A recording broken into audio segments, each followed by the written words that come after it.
Hi, Dina Zafiris here, bone to pick, as always promised. Today, you guys, I want to start off just with um, the why about, you know, these podcasts are designed to really help you guys get information that has taken me a very long time to filter through, to find out for myself, to work with mentors. I've worked with some of the most amazing, inspirational mentors for my own dog training, which I talk about at another time. But really, the why for me is to give you a happier relationship with your dog. When you understand what a dog really wants, okay, what they need, what they like, what they feel like, what they how they play with each other, there are so many parts to this that play in what today's talk is about. And um it is about what dogs like, and it is about, I suppose it's a little bit about thinking we actually know what a dog likes. But if you read body language, if you have dogs, if you live within your own pack, having two or more dogs, you will see um these principles at play that I'm going to talk about today. And yes, play is a huge part of how dogs relate to each other, and how also we want to be with our dogs. But that being said, it will come full circle because we are today going to talk about this. This is called the gentle leader, otherwise known as the head halty.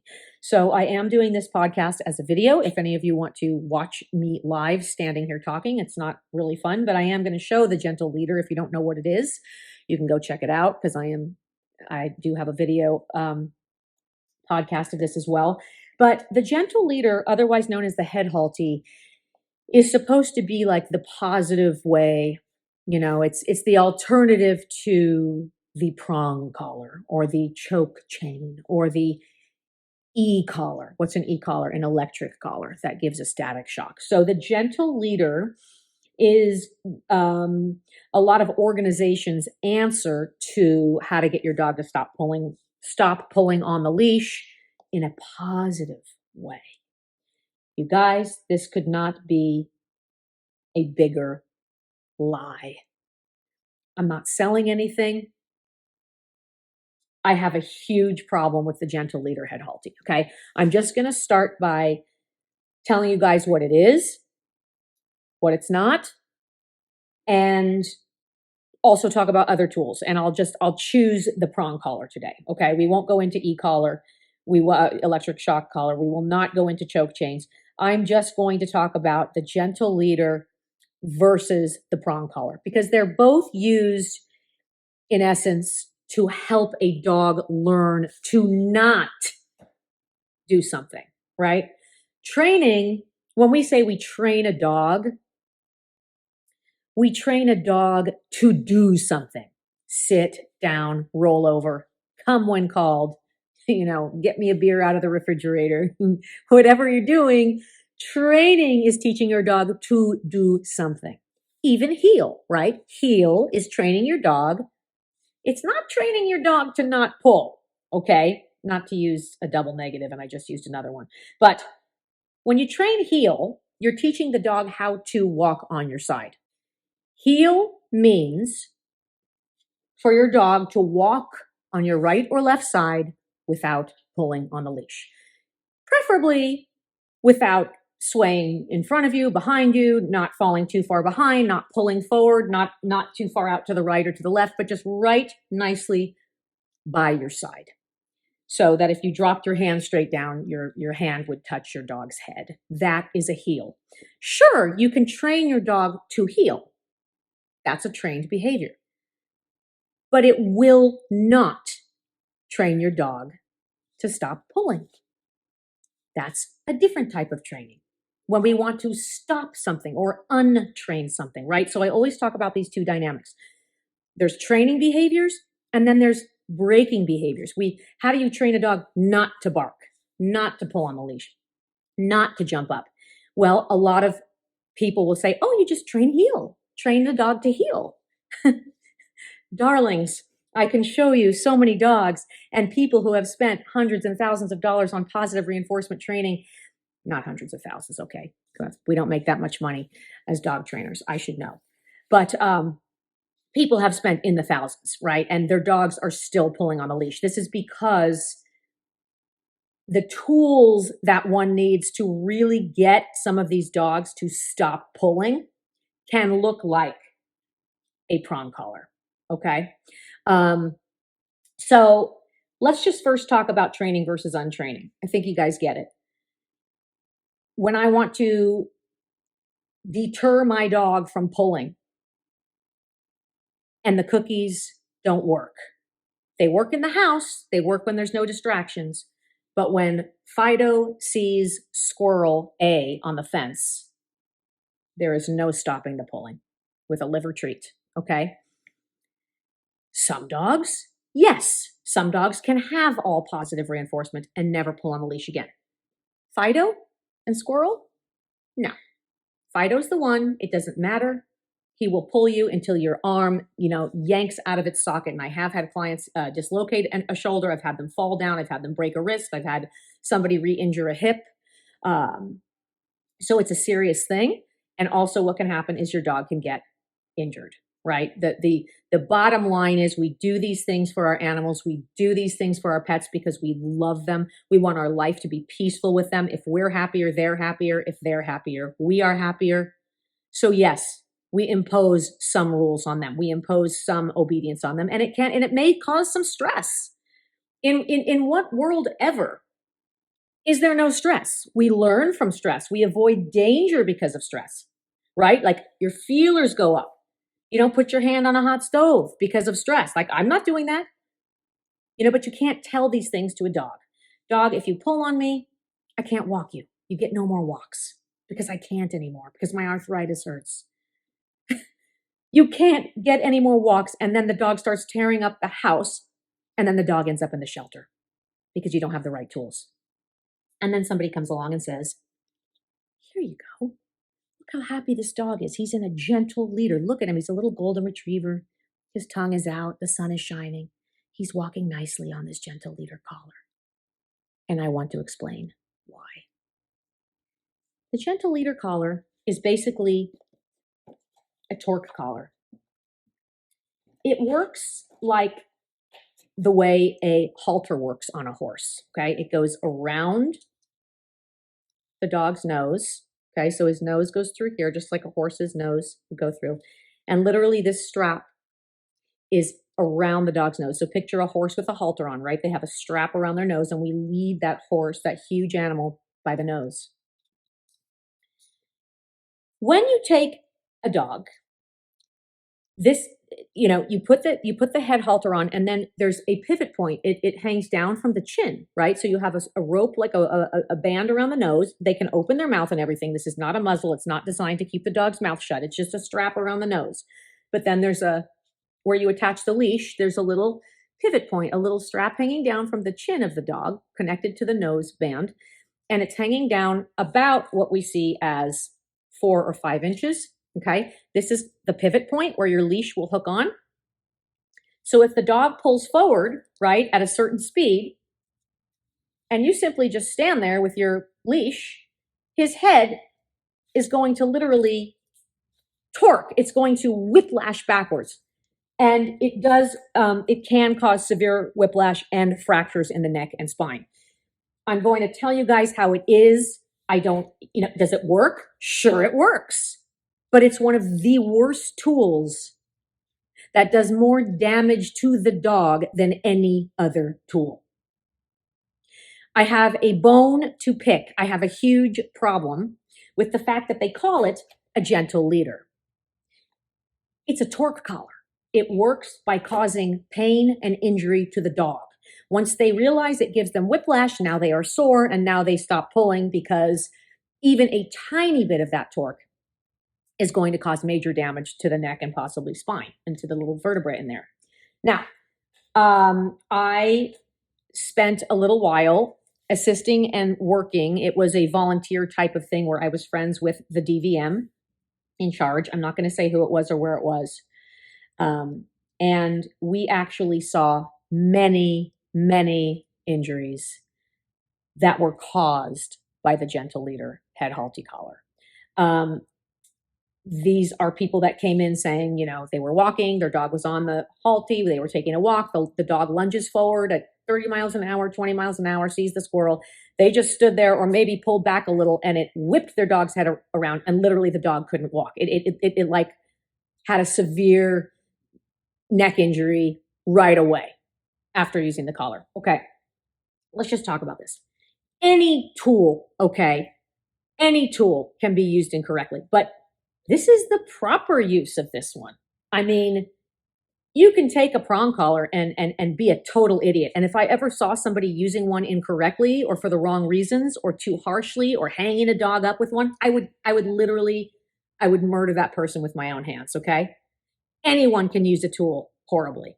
You can torture a dog with anything, okay?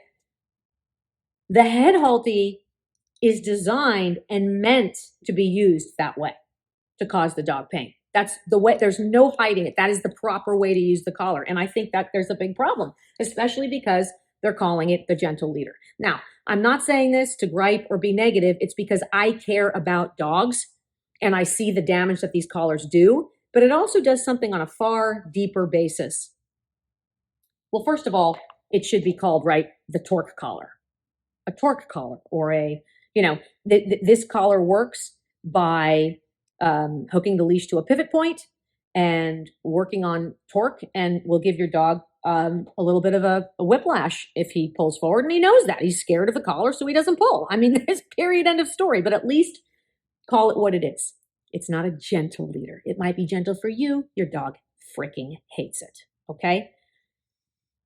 Now, let's just look at, I have one over here. Let's look at the prong collar, okay?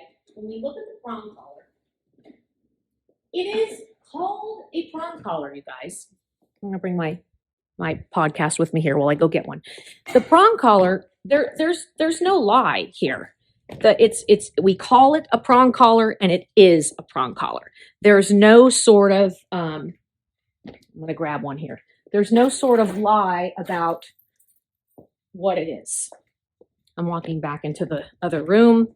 Sorry about this. Sometimes there are interruptions when you live in a house with 7 animals. Just sometimes there are things we cannot control. And dog trainers don't like that. We like to be in control.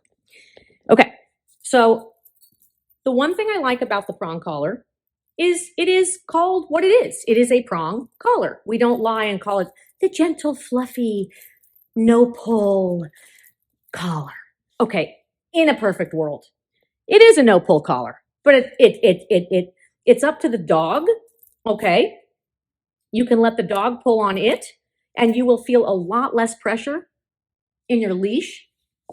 It transforms the lives of many people walking, but it is a prong collar. I mean, it is. There's no lie.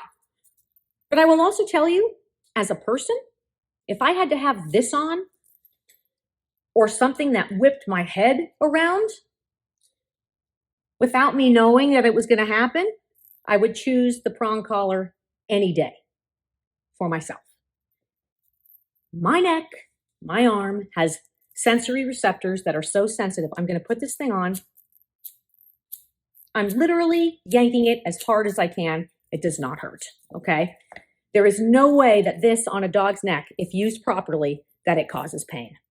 First of all, the dog hears a zipping noise. Listen. That is a correction and a release, correct release. That little zipping sound will cause some dogs to go momentarily like, what was that? There might be a moment of stress or a moment of a slight bit of fear, but it's over very quickly. The dog associates the collar with taking a walk. And keep in mind, he did the pulling, right? He did the pulling and the collar is on the fur and the scruff of the neck. So you have to keep in mind, animals carry their young. Mother dogs pick up their puppies by sinking their canines into the scruff of the puppy's neck and picking the puppy up off the ground and carrying it to safety, carrying it to food, carrying it to a den.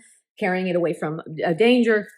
And so that being said, we are anthropomorphizing because we don't have mothers that pick us up by the scruff of the neck. Correctly? Correct. But it bothers people greatly to put teeth on a dog's neck. And I say, why? Why? Because when you look at the forces in play, and there was a great article, I have to try to link to this article about how hard dogs bite each other on the neck when they play. And I mean, they bite in, they have those scissor bite teeth with their canines, and they take a bite and they shake each other down. They flip each other to the ground in play, in play. I'm not even talking about a dog fight here. I'm talking about play. Two adult dogs that are German Shepherds or Golden Doodles, and they're rough playing. They're having the time of their life. They inflict more pressure, pounds per pressure with their jaws in play than you should ever use with a prong collar, or else you're using it wrong. It's not meant as a severe punishment. It simply gets the dog's attention. The way another dog would say, hey, play with me, boom, and they bite the other dog in the tushy to say, hey, play with me, come over here. So, people will say, well, how do you know? You just think and that, that it doesn't scare the dog or cause him stress or pain. I mean, this is where I start to talk about safety. Like, the dog doesn't speak English. If he did, I would say, hey, don't chase the rattlesnake. Don't bite the rattlesnake. He'll turn around and bite you and you will die. Right? So the thing about it is, and I always used to say, correct to protect. We correct our dog. We use a prong so that our dog listens in the face of distraction or danger. And it helps train that animal, which will in turn keep him safe, keep him from getting hit by cars, from getting hit by a rattlesnake, bitten by a rattlesnake. But the other thing I'm going to say is, if you were on this collar, the gentle leader, see the little happy dog in the sun with a gentle leader on that's giving him whiplash and torquing his neck backwards? Yes, look, he even has a tennis ball in his mouth. I'm showing you the packaging on the gentle leader. It's really something else. If this dog on a gentle leader, the torque collar, which I'm going to start to call it what it is, if that dog lunges forward towards a squirrel or a rattlesnake, there's no way you'd have to let go to not cause that dog damage. When that dog's prey drive takes over and he bolts towards the squirrel, he is going to have a damaged neck, period. When the dog on the prong collar lunges forward, he has, first of all, there's a safety here that keeps the collar from going too small. It is not a choke chain. It goes to a certain, right? If it's sized properly for your dog, it closes with equal pressure all around the dog's neck. The dog bolts forward and he simply feels a teeth and he goes, ooh, teeth. And some dogs even think it's play and they turn around and they say, ooh, are we going to play tug or whatever? Because I teach dogs that leash pressure means tug a toy, get a cookie, and all of that. That being said, does a head halter gentle leader work? Sure, it works, but it is the worst, right? The prong would be the much lesser of two evils. The halty is downright evil. It's cruel. It's a miserable tool. It hurts dogs. And I think it's time to tell the truth. Okay.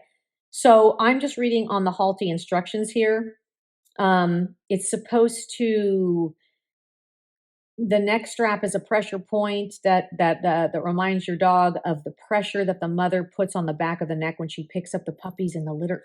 How is this head halty? The mother does no sort of thing. I mean, maybe when she places her whole mouth over the puppy's head, she'll do something like that sometimes, but in no way does she use any tool like that to control the dog. It's more like the prong collar. That's what it looks like. They have teeth that look like this.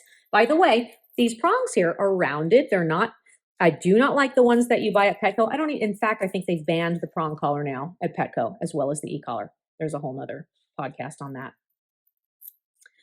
But they're rounded. This brand is called Herm Sprenger, Sprenger, Herm, Herm, as in man, Sprenger, Sprenger. They're a German company. They make horse bits, so they know how to do metal. Very nice edges here. They will not scratch you. I mean, I have dry skin and I'm pushing hard. It's round and nice. And it's designed to be on the neck, up high under the chin, so it doesn't fall down to the trachea where you get the pulling noise. But the results, dogs like to have this on. They put it on and they immediately start to walk. I can show you hundreds upon maybe even thousands of dogs I've trained that couldn't walk on a leash. And in literally 5 minutes, things take time, you guys. Dog training is not easy. Some of it takes time. It is not rocket science. Dog training is kind of easy, but it does take time. You got to put in the time. With the prong collar, it is the one thing that I will say. It is not a lie. There's no secret. If your dog is pulling on the leash and you've tried everything else, simply get yourself a prong.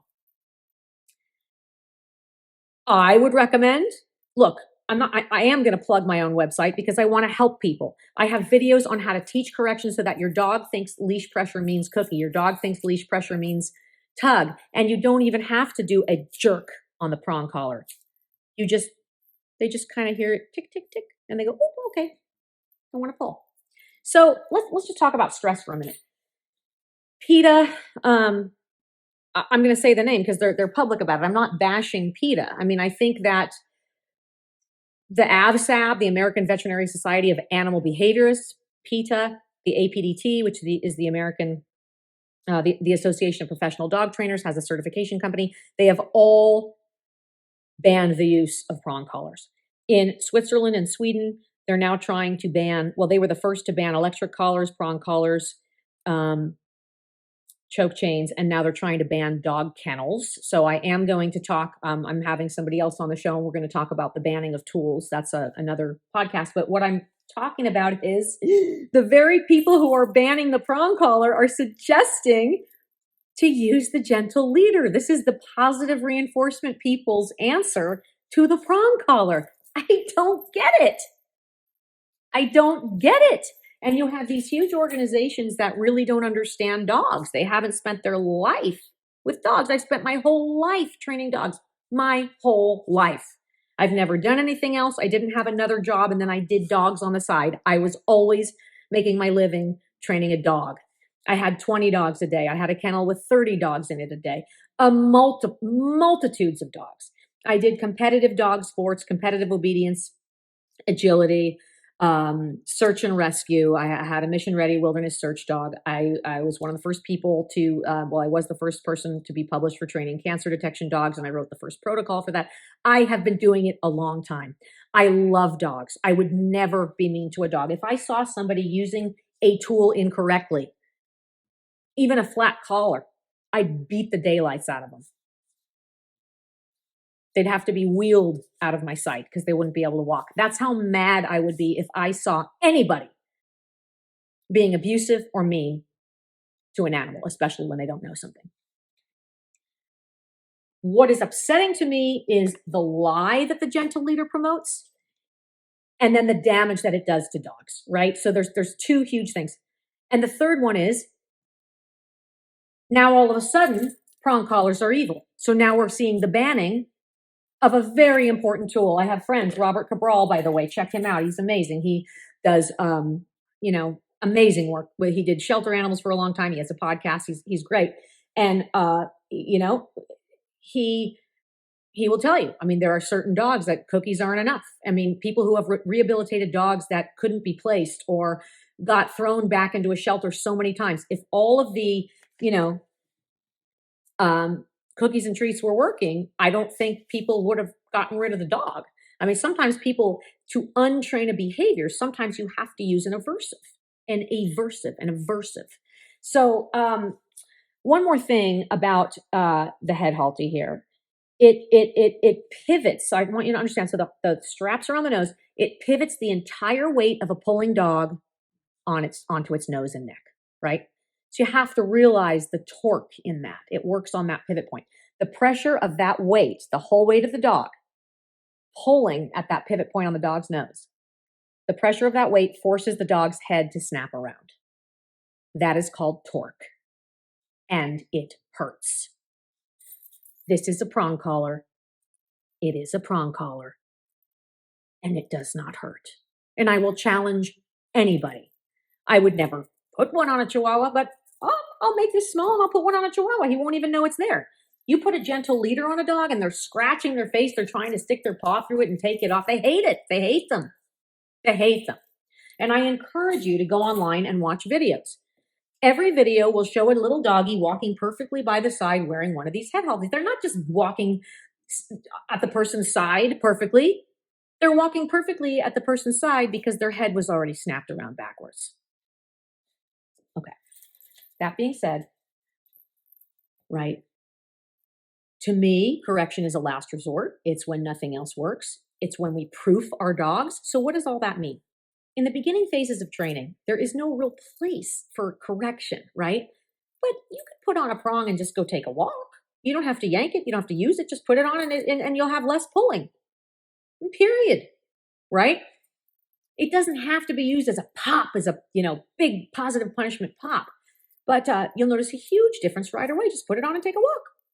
My dogs love the prong. They hear the metal and they come running. None of my dogs right now use a prong, but I had Leo and Linus in the past. Linus passed away. He was a big German Shepherd. We had Leo, who was severely behaviorally challenged, a rescue dog from West Side German Shepherd Rescue. Could not be walked on a leash. Just absolutely strong and motivated to chase squirrels. But he'd hear this. That's the prong collar. And he would come running. He loved it. And you don't have to use it. Nobody has to use it. But it's just, the truth is the truth. So head halties, gentle leaders, no. Worst tool ever, cruel mommy, bad, bad, bad. It's like, it's worse than mommy dearest. It's wire hangers and everything. It's horrible. So, okay, we do this because we care about our dogs. I was starting with, your positive reinforcement, how we've talked a lot about the place to start is at A, right? And you go A, B, C, D, and you go all the way through. And finally, you have a trained dog. He knows his stuff. We make sure by testing him, and if he has about an 80% minimum standard of performance, well, you got to start to correct the other 2 times when he chooses not to listen. And that's called proofing. We actually now, in the beginning of dog training, we set our dogs up for success. Okay. We train in non-distracting environments. In the end of training, the proofing phase, we set up our dogs for failure. I know that sounds really mean. If they spoke English, we wouldn't have to do it. We'd just say, don't eat the rattlesnake, he'll kill you. Don't run into the street, you'll get hit by a car. They don't understand English, so we proof them. We're kind enough because we care about the dog's safety. So we proof that dog by setting him up with a distraction, having the prong on or an e-collar on. And when you say come, and we're certain the dog knows his come command, if the dog chooses not to, he's going to get a prong or he's going to get a static shock. And then he goes, oh, and he comes back and he gets a cookie. Yay! But what it does is it will give you the attention. I mean, people talk about, what they want. Well, I just want my dog to listen. Well, he is listening. He can hear you. He just doesn't know what you mean. Right? So when he hears that come command, and we know now he knows what you mean, so he comes forward, he gets a cookie, he absolutely knows the command, you also have to untrain the part where he chooses not to listen. You have to say, you'll get hit by a car. And instead of letting you get hit by the car, I'm going to press this button on the e-collar, or I'm going to give you a pop with the prong collar, not to cause pain, but to let you know that that was a lot kinder than getting bitten by a rattlesnake, eaten by a mountain lion, or hit by a car. Period. End of story. I don't care. I will challenge anyone with a pulling dog. Show me. I want to see you on your head halty with your cookies and treats, and I will then put the same dog on a prong, and you'll see a happier dog, period, and it will work better. I will also show you people who try to use cookies and treats with a dog who is absolutely motivated to chase a squirrel or another dog, or an aggressive dog who lunges forward, and he's on a harness, for God's sake. He's on a harness, and he can pull so hard that he can get away from the owner. I will challenge anybody that I can train that dog in 5 minutes to walk on a leash. Okay? Now, some dogs will be reactive to a prompt. And as a trainer, I know who those dogs are. I can tell by how they react to a flat collar or any, sure, there can be an adverse reaction. Okay? There's no perfect tool. But certain organizations that are banning the tools, I don't know. Someone might beat a dog with a stick or a tennis shoe. Should we take away sticks and tennis shoes? I mean, I don't get how taking away a very important tool that helps so many dogs not go to the shelter, that protects dogs from danger, and now we're banning the tool. So just something to think about. Just something to think about. And I urge you to Google some videos of head halty training, and when they show the dog's head pivoting around, which very few videos show it because they know it's bad. They just show the dog walking perfectly. In my training course, I show correction. I show what it looks like. I show what the dog's reaction is. There's no hiding it. There's no hiding it. But I mean, you could put one on your dog today. I will say I have videos on safety and making sure all the links are moving and flowing rightly, that nothing's tangled, that everything is facing the same direction, that your two loops are clear, that you put the leash on the D ring, which is a swivel ring, not on the O ring. There's a bunch of safety. You have to be able to take it apart and put it back together with your eyes closed, period, end of story. You might have to do it in the dark. You don't leave it on your dog when they're alone or in a kennel. I mean, these are the dumb mistakes that you see these pictures on the internet. It says prong collar abuse. And then you'll see this dog's neck with like holes, like half-inch holes in the neck. That's ridiculous. I would kill the person who did that. I would kill them with my own hands.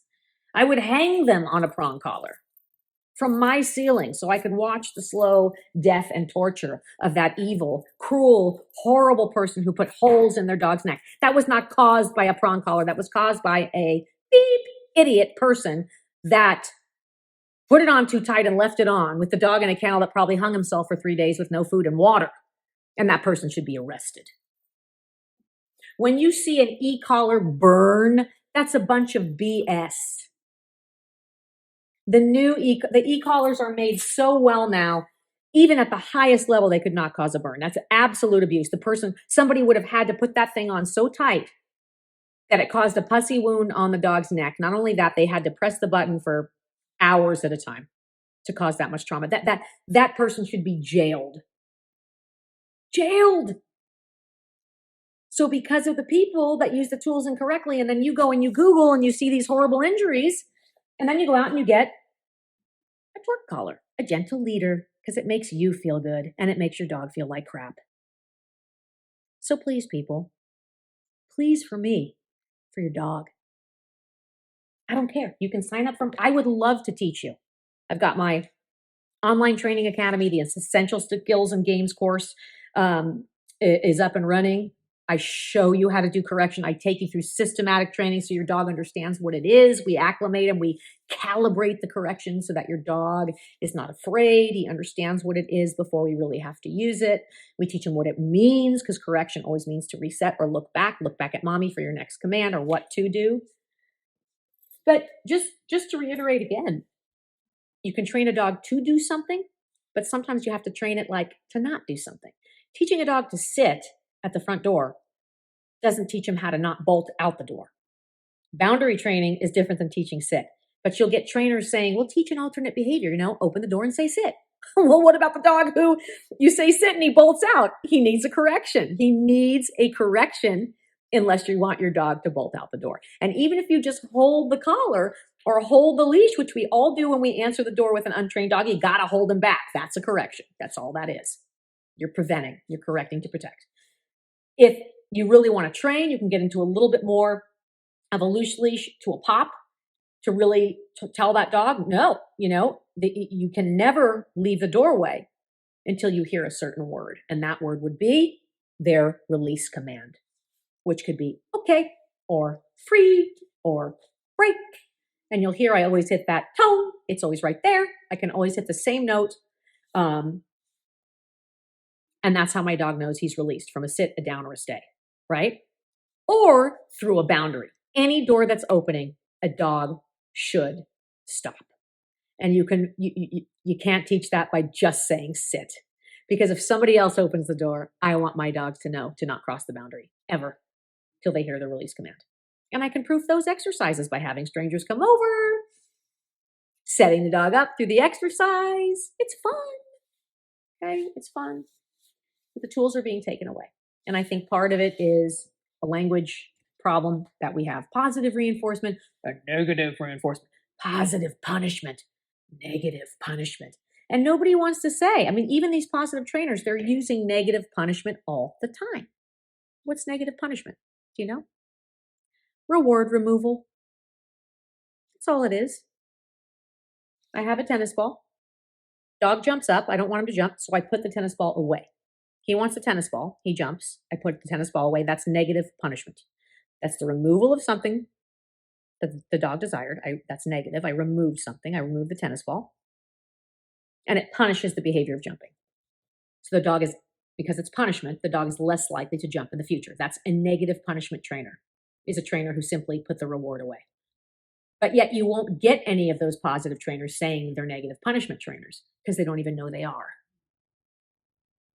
And because we have a gap and a misunderstanding and a language problem, the words are so confusing in operant conditioning for most people. They don't want to say they're negative trainers, right?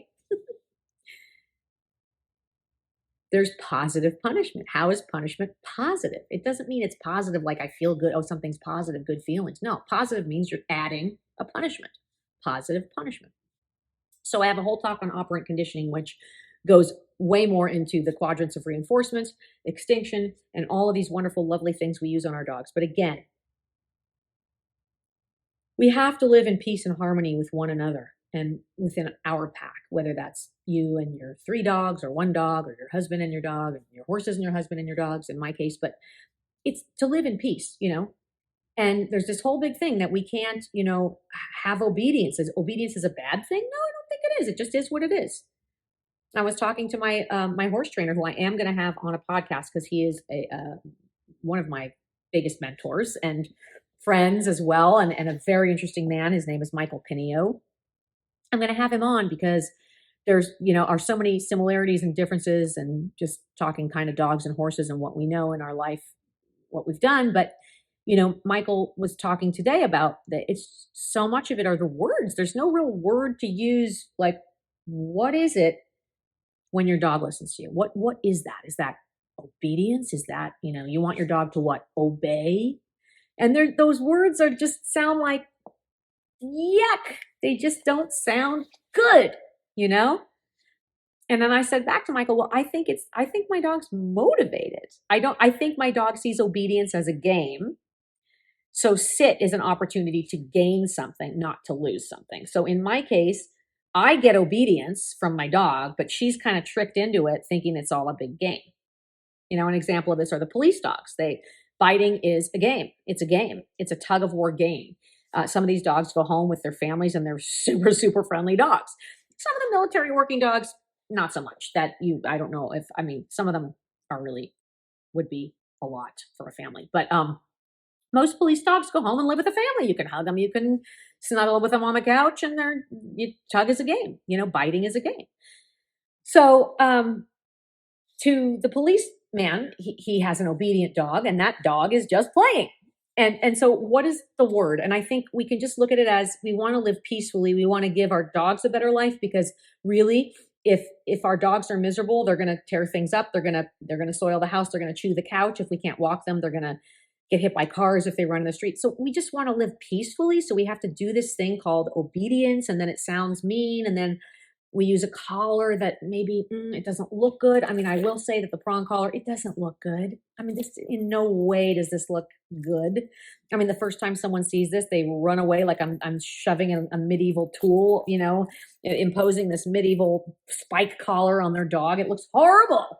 Kind of like the first horse bits looked horrible. And it's not. And physics, you know, has made this collar so that it puts equal pressure all at once, all around equally on the dog's neck, not one point of pressure like a choke chain. So I highly prefer the prong collar to the choke chain, which can get tighter and tighter. And if the dog just eases into pulling, it's going to choke the dog. And I don't like that.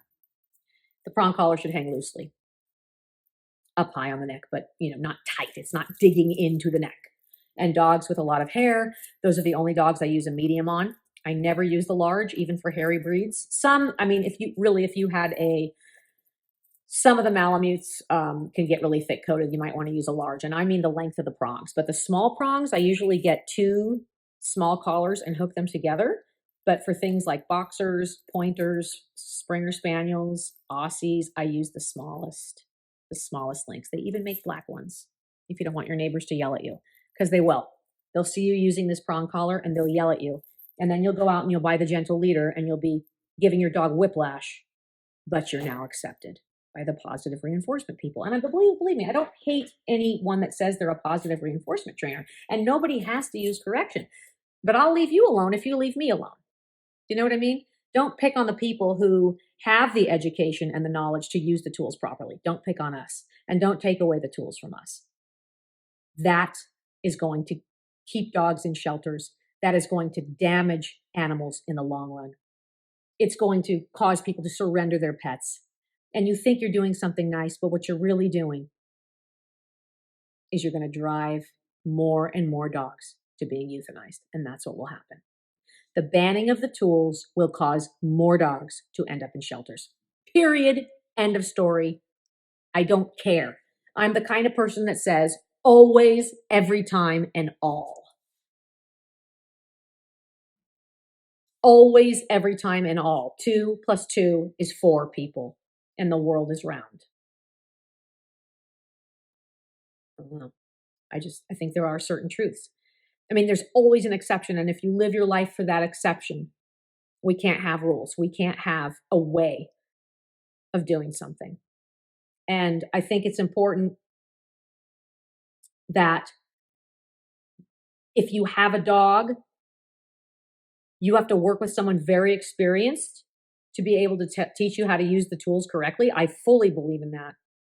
I fully believe in that. I wouldn't even mind it's like a certification program that taught people how to use tools in dog training. The tools that don't look as pretty, like a prong collar, an e-collar. They don't have to be mean. They don't have to scare the dog. But to take the tool away is a big, big mistake. And that's my bone to pick. Happy training.